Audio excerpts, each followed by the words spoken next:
In our last video we talked about the index funds. हमने identify किए थे कुछ टॉप इंडेक्स फंड्स जिसका लिंक आपको डिस्क्रिप्शन बॉक्स के अंदर नीचे मिल सकता है।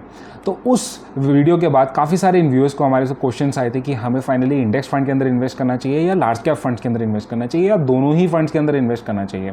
सो आई थॉट कि एक मोर डेडिकेटेड वीडियो बनाई जाए जिसके अंदर we can have a more clear discussion कि we can compare both the large caps and the index funds, और हम इस चीज़ का हम जवाब दे पाएँ कि डू यू एक्चुअली नीड दोनों ही फंड्स यानी कि इंडेक्स फंड और लार्ज कैप्स दोनों को ही रखना चाहिए, या हमें एक सिंगल पे फोकस करना चाहिए, या तो हम लार्ज कैप रखें या इंडेक्स फंड में रखें।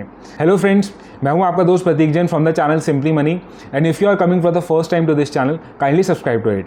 Let's start our video. तो बिफोर हम कंपेयर करते हैं इंडेक्स फंड्स और लार्ज कैप फंड्स को, सबसे पहले समझते हैं ये लार्ज कैप का क्या मतलब होता है। तो मार्केट के अंदर largely 3 categories of funds companies होती हैं जिसके अंदर कैटेगराइजेशन होती है। Large cap companies, mid caps, small caps और माइक्रो कैप्स भी होती हैं, बट लार्जली हम 3 के अंदर हम कैटेगराइजेशन करते हैं, लार्ज, मिड एंड स्मॉल। अब इनके अंदर कैसे डिफ्रेंशिएशन किया जाता है कि लार्ज कैप कंपनीज वो होती हैं जिसका कि मार्केट कैप, जिस भी कंपनी का मार्केट कैप 20,000 करोड़ तक का होता है उनको हम बोलते हैं लार्ज कैप कंपनीज। मार्केट के अंदर जो लिस्टेड कंपनीज के अंदर टॉप 100 कंपनीज होती हैं उनको हम बोलते हैं लार्ज कैप कंपनीज। उसके बाद 101 से 250 कंपनीज जो लिस्टेड होती हैं मार्केट के अंदर वो आती हैं कैटेगरी हमारी मिड कैप्स के अंदर, और 250 के अबव एंड अबव उसके अंदर आती हैं स्मॉल कैप कंपनीज। तो जो भी हमारा लार्ज कैप फंड्स हुआ यानी कि उसके अंदर top 100 companies as per the market capitalization होती हैं। क्या ये टॉप कंपनीज मार्केट के रिटर्न्स के हिसाब से होती हैं? ऐसा नहीं है। काफ़ी कंपनीज हमारे जो टॉप 100 इस मार्केट कैप्स के अंदर है ऐसी भी हैं जो रिटर्न्स कंसिस्टेंटली नहीं दे रही हैं, बट जस्ट बिकॉज कि उनका मार्केट कैप इतना बड़ा है we have categorize them as the top 100, one of the top 100 companies. इस कैटेगराइजेशन को देखने के बाद हम समझते हैं कि लार्ज कैप फंड्स और इंडेक्स फंड्स के अंदर क्या डिफरेंस है। तो इंडेक्स फंड्स तो नॉर्मली हमने लास्ट वीडियो के अंदर कवर कर ही लिया था। लार्ज कैप फंड्स जो होते हैं उसके अंदर आपको जैसे कि पता है कि आपको फंड मैनेजर जो होता है वो एक्टिवली इन्वॉल्व रहता है क्योंकि उसको फंड्स जो होते हैं सिलेक्ट करने होते हैं। एक और डिफरेंस आता है लार्ज कैप फंड्स के अंदर कि सेबी का एक रूल है कि आपको 80% ऑफ द कंपनीज जो हैं उसके अंदर वो लार्ज कैप कंपनीज होनी चाहिए। कोई भी अगर फंड है लेट्स से उसके अंदर अगर उसको 100 कंपनी सिलेक्ट करनी है तो 80 कंपनीज जो होनी चाहिए वो लार्ज कैप्स होनी चाहिए। सिर्फ उनके पास जो मार्जिन रह जाता है 20% का ही रह जाता है कि जिसके अंदर they can purchase any other companies, let's say mid cap companies या अदर कंपनीज। यानी कि काफ़ी ज़्यादा जो कंपनीज होती हैं वो भी लार्ज कैप्स कंपनीज ही होती हैं लार्ज कैप फंड्स के अंदर, जैसे कि उनका नाम भी है। यही एक रीज़न बन जाता है कि हमारी काफ़ी सारे जो फंड्स हैं वो हमारे इंडेक्स को बीट नहीं कर पाते हैं क्योंकि वो लार्जली हमारे इंडेक्स की तरह ही बिहेव करते हैं और उनके पास मार्जिन बहुत कम रह जाता है कि वो लार्ज कैप कंपनी से हटके कुछ और कंपनीज रखें उसके अंदर। इसी का ही रीज़न है कि काफ़ी सारे हम देखते हैं कि 70% से भी ज़्यादा आपके जो अभी के एक्टिव लार्ज कैप फंड्स हैं वो बीट नहीं कर पा रहे हैं आपके इंडेक्स फंड्स के साथ। तो आपको भी लगेगा कि ऐसा हम स्टैटिस्टिक्स पढ़ के कि यार अगर इतने सारे हमारे जो फंड्स हैं एक्टिव फंड्स वो बीट ही नहीं कर पा रहे तो मैं क्यों ना इंडेक्स फंड्स में डायरेक्टली डाल दूँ। और काफ़ी सारे लोगों का क्वेश्चन भी यही आया था, बट हमें ऐसे डिसीजन नहीं लेना है क्योंकि काफ़ी सारे फैक्टर्स इन्वॉल्व हैं। सबसे पहले तो किसी भी फंड के अंदर अगर आप इन्वेस्ट करते हो तो आपको 3 चीज़ों का देखना है, आपका फाइनेंशियल गोल, आपका रिस्क प्रोफाइल क्या है और आपका इन्वेस्टमेंट होराइजन क्या है।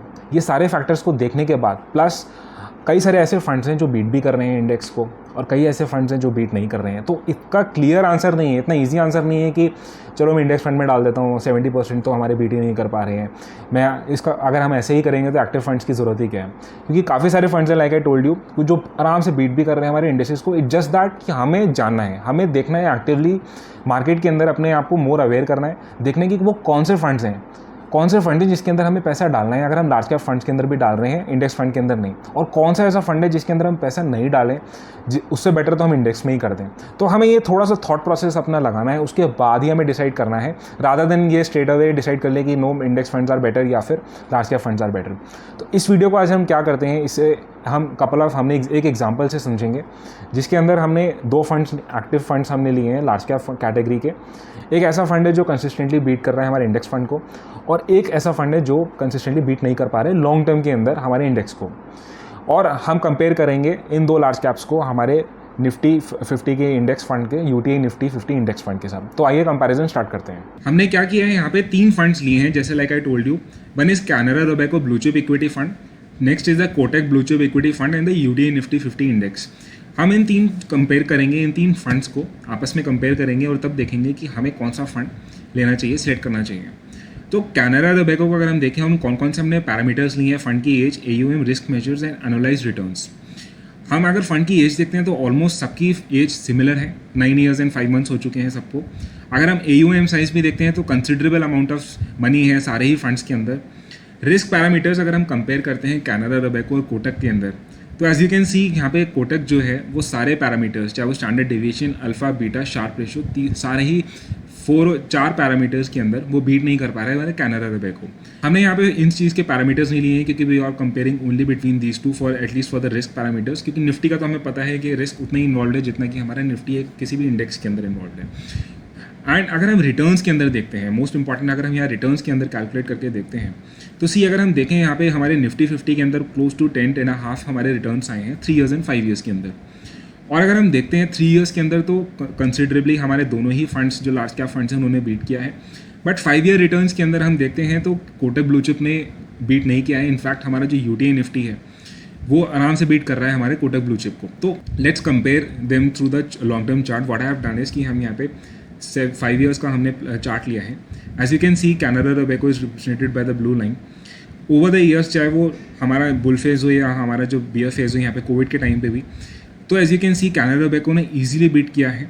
और जो कोटक ब्लू चिप है वो हमारा क्लोजली मैच कर रहा है निफ्टी 50 इंडेक्स को ही।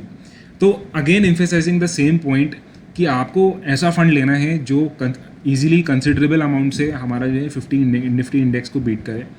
और अगर कोई ऐसा फंड है, अगर और कोई हमारा ऐसा कोई फंड है जो सिर्फ मिमिक ही कर रहा है, एक्टिव फंड इसको भी हमारा मिमिक कर रहा है हमारे निफ्टी 50 इंडेक्स को ही, तो इट्स नॉट रिकमेंडेड। मैं अगर ऐसा होता तो मैं ऐसे फंड के अंदर इन्वेस्ट नहीं करता। Even so like we saw, हमारा कंपैरिजन के अंदर क्लियरली कोई डिमार्केशन नहीं है। हमें लार्ज कैप लेना है, इंडेक्स फंड लेना चाहिए, इसका कोई ऐसा आंसर नहीं है कि लेट्स से कि इंडेक्स फंड ही बेटर है या लार्ज कैप फंड ही बेटर है।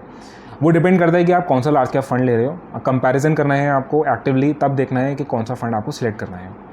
फिर आ जाते हैं हमारा दूसरा सवाल कि कई लोग पूछते हैं कि हमें कितने फंड्स लेने चाहिए, क्या हम एक लार्ज कैप भी ले लें, एक इंडेक्स फंड भी ले लें, क्या हम दोनों में इन्वेस्ट कर दें।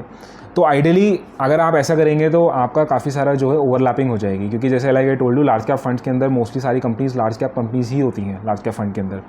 तो आप इंडेक्स फंड भी रखेंगे, लार्ज कैप फंड भी रखेंगे तो कोई फ़ायदा नहीं है। आप सिमिलर कंपनीज रख रहे हैं अपने म्यूचुअल फंड पोर्टफोलियो के अंदर, आपका पोर्टफोलियो भी बहुत बड़ा हो जाएगा। तो आपको भी 2 या 3 से ज़्यादा म्यूचुअल फंड्स रखने नहीं चाहिए। उसके बाद अगर आप रखेंगे तो उसको मैनेज करना भी एक बहुत बड़ा टास्क बन जाता है। तो दैट इज़ माई एडवाइस। बाकी आपको कैसे इन्वेस्ट करना है, किस में एक्चुअली इन्वेस्ट करना है, वो आप अपने रिस्क प्रोफाइल और अपनी इन्वेस्टमेंट होराइजन के हिसाब से और अपने जो फाइनेंशियल एडवाइज़र हैं उनकी फाइनल एडवाइस के बात कर सकते हैं।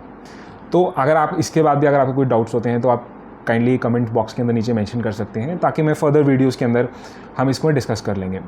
So thanks a lot for watching this video, and if you like this video, please do like it and also subscribe to this channel, Simply Money. Thanks a lot for watching this video. Thanks a lot.